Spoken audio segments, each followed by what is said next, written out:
Pour beaucoup d'entre nous, le thé fait partie des moments de calme de la journée. Une tasse chaude le matin, l'après-midi ou le soir, associée à des souvenirs, à la tranquillité et à l'habitude. Mais que se passerait-il si ces thés familiers n'étaient plus ce qu'ils étaient auparavant? Si une toute autre vérité se cachait derrière ce goût familier? Commençons par le premier exemple de notre liste. Top 1, un exemple typique de pain blanc, thé Clover Valley. À première vue, le thé Clover Valley semble inoffensif. Un emballage simple, un nom familier, rien qui n'éveille la méfiance. Ces sachets de thé trônent ainsi dans de nombreuses étagères de cuisine depuis des années. Pourtant, dès que le sachet glisse dans l'eau chaude, un premier signal d'alarme apparaît. La couleur devient presque instantanément foncée, plus rapidement que ce ne serait le cas avec des feuilles de thé de haute qualité. Ce n'est pas un signe de force, mais de poudre de thé extrêmement finement moulue. Cette poudre provient des qualités de feuilles les plus basses, des résidus de la transformation industrielle. Il libère rapidement des amertumes et des tanins, mais peu d'arômes ou de profondeur. Le goût est plat, âpre et sec en bouche, souvent accompagné d'une légère note de papier. Beaucoup de gens décrivent la sensation que le thé assèche la bouche au lieu de l'apaiser. De plus, ces thés peu transformés proviennent souvent de feuilles plus âgées qui peuvent accumuler plus de fluorure et de résidus indésirables pendant leur croissance. Top 2. Un exemple typique de pain blanc, thé Shurfine. Le thé. Shurfine symbolise ces thés que l'on boit pendant des années sans jamais les remettre en question. L'emballage est sobre, presque désuet, et donne une impression de simplicité et de fiabilité. Pourtant, c'est là que le problème commence. En ouvrant un sachet de thé, on remarque immédiatement à quel point le contenu est fin et poudreux.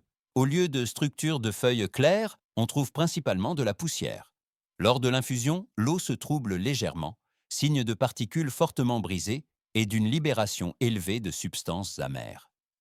Le goût est léger, mais en même temps désagréablement sec. Il reste à l'arrière-bouche et laisse une sensation de rudesse qui fatigue plus qu'elle ne détend. L'arôme est à peine perceptible, comme si le thé avait été stocké longtemps et avait depuis longtemps perdu ses huiles volatiles. Ces thés donnent rapidement de la couleur, mais peu de substance. En raison du traitement mécanique intensif, de nombreux ingrédients naturels qui rendent le thé précieux sont perdus. Top 3. Un exemple typique de pain blanc, thé Publix. Basic. Le thé Publix Basic semble être un thé de tous les jours classique. Discret, simple, sans grande promesse. C'est pourquoi il se retrouve souvent naturellement dans la tasse. Mais dès l'ouverture du paquet, une légère odeur de moisi se fait sentir, rappelant plus un entrepôt que des feuilles de thé fraîches. Lors de l'infusion, cette impression se renforce. Le liquide devient rapidement foncé, tandis que l'arôme reste plat et peu vif. Le goût est âpre, légèrement métallique et nettement astringent. Au lieu d'une douce chaleur, une sensation de sécheresse apparaît sur la langue et persiste longtemps. Cela est dû aux résidus de feuilles fortement broyées et à la poudre de thé qui s'oxyde plus rapidement et perdent leurs précieux ingrédients avant même l'infusion. Ce qui reste est surtout de l'amertume, pas de l'équilibre. Beaucoup de gens rapportent une incohérence notable. Une tasse est acceptable, la suivante beaucoup plus forte ou plus aqueuse. Cela indique une qualité de matière première fluctuante, une caractéristique typique des thés fortement industrialisés. Top 4. Un exemple typique de pain blanc, thé Benner.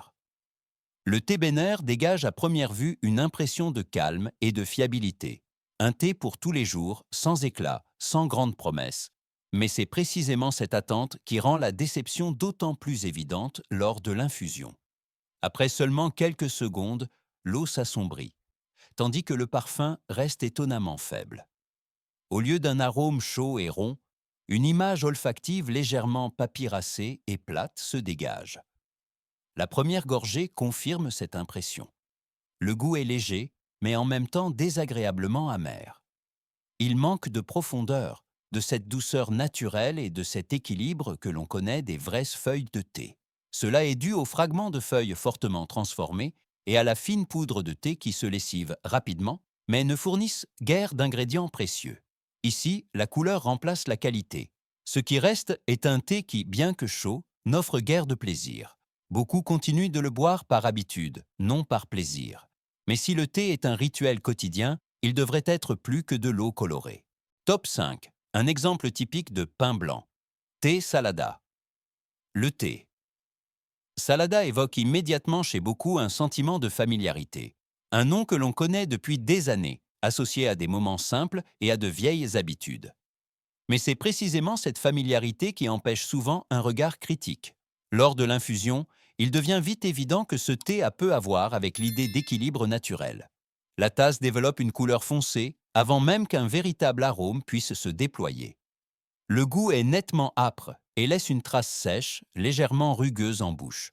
Au lieu de la tranquillité, il apporte de l'agitation. Cette forte astringence est typique des thés qui se composent principalement de très petits fragments de feuilles et de poussière. En raison du traitement intensif, de nombreuses substances végétales protectrices sont perdues, tandis que les amertumes prédominent. Le thé apparaît ainsi agressif, non harmonieux. De plus, ces thés sont souvent très variables. Parfois, l'infusion est extrêmement forte, parfois étonnamment aqueuse. Cette inconstance est un signe que la masse prime sur la qualité. Top 6. Un exemple typique de background pain blanc. Tea India, gamme non bio. Le thé. Tea India frappe beaucoup par sa couleur puissante et sa première impression intense. Dès l'infusion, le thé semble foncé et lourd, presque comme s'il voulait prouver sa force. Mais c'est là que réside le problème. Cette intensité ne provient pas de feuilles de haute qualité, mais de particules de thé plus anciennes, fortement transformées, qui libèrent très rapidement des substances amères. Le goût est lourd, légèrement métallique et nettement astringent. Il se dépose sèchement sur la langue et la gorge et reste désagréablement longtemps présent. Au lieu de l'équilibre, un sentiment de lourdeur se crée, qui fatigue plus qu'il ne détend. De telles caractéristiques sont typiques des thés composés de feuilles plus âgées et de fragments fortement broyés, où de nombreux ingrédients fins et positifs ont déjà été perdus. Ce qui, de l'extérieur, semble être un thé puissant et vrai, se révèle creux et unilatéral à la dégustation. Ici, la couleur remplace la qualité, la force remplace l'harmonie. Le thé devrait accompagner, non dominer. Mais veut-on vraiment boire quotidiennement un thé qui procure plus de pression que de calme? Top 7. Un exemple typique de pain blanc. Ahmad Tea, gamme classique. Le thé Ahmad Tea est souvent associé à l'élégance et à la tradition. Le nom sonne haut de gamme, l'emballage évoque une certaine exigence. Mais pour la gamme classique, un tout autre tableau se dessine rapidement. Dès l'infusion, on remarque à quelle vitesse le thé devient foncé, accompagné d'une âpreté prononcée dans le parfum. Au lieu de nuances fines, une impression âpre, presque agressive, domine. La première gorgée confirme cette perception. Le goût est fortement astringent, sec et peu équilibré. Cette dureté est due aux particules de thé fortement broyées qui libèrent très rapidement des tanins lors de l'infusion. Ce qui manque, c'est la profondeur. Il manque la rondeur naturelle qu'un thé devrait développer lorsque des feuilles de haute qualité libèrent lentement leurs arômes. Beaucoup de gens trouvent ce thé trop fort, même avec un temps d'infusion court. C'est précisément le signal d'alarme. Ici, la force ne signifie pas la qualité, mais un surtraitement. Un thé qui doit être constamment freiné pour rester buvable s'intègre difficilement à un rituel quotidien. Pourtant, tous les thés ne racontent pas cette histoire. Au milieu de tous les mélanges fortement transformés et vides, il existe encore ces thés simples qui se rapprochent de ce qu'était le thé autrefois. Deux types qui se distinguent consciemment de ce monde de la production de masse. Recommandation 1. Thé biologique en feuilles entières. Les thés biologiques en feuilles entières se distinguent fondamentalement des thés en sachets fortement transformés du quotidien. Au lieu de poussière et de débris brisés, on utilise ici des feuilles de thé entières ou coupées en grands morceaux. Lors de l'infusion, la couleur se développe plus lentement, presque calmement, et c'est précisément là que réside la différence. Le goût se développe en couches, doux et équilibré, sans l'amertume agressive que beaucoup de gens connaissent des thés ordinaires. Ces thés conservent une plus grande partie de leur substance végétale naturelle, car ils sont moins soumis à des contraintes mécaniques et ne sont pas conçus pour une intensité de couleur rapide. Le résultat est une boisson qui n'irrite pas, mais accompagne. Beaucoup décrivent la sensation après avoir bu comme plus claire et plus légère. Pas de pression, pas d'âpreté, mais un thé qui s'intègre au quotidien plutôt que de le dominer. Recommandation 2. Tisane biologique sans arômes artificiels.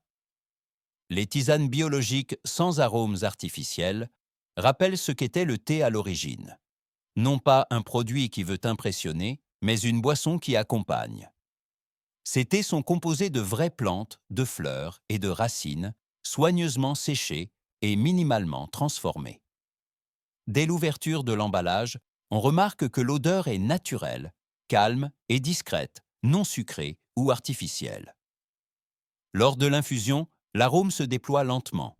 Le goût est clair, propre et stable, sans l'âpreté ou la sécheresse que beaucoup de gens connaissent des thés fortement transformés.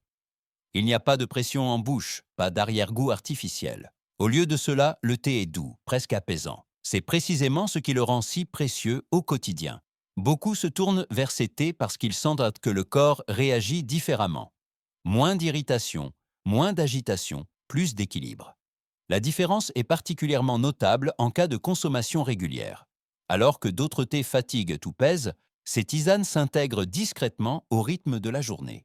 Elles ne cherchent pas à prouver quoi que ce soit, elles fonctionnent simplement. Le thé est plus qu'une simple boisson chaude. C'est une habitude, un souvenir et un rituel quotidien. Peut-être cela vaut-il la peine, lors de la prochaine infusion, de s'arrêter un instant et de choisir plus consciemment. Si cette vidéo vous a aidé, soutenez la chaîne avec un like et abonnez-vous pour plus de contenu de ce type. Votre tasse de thé pourrait vous remercier.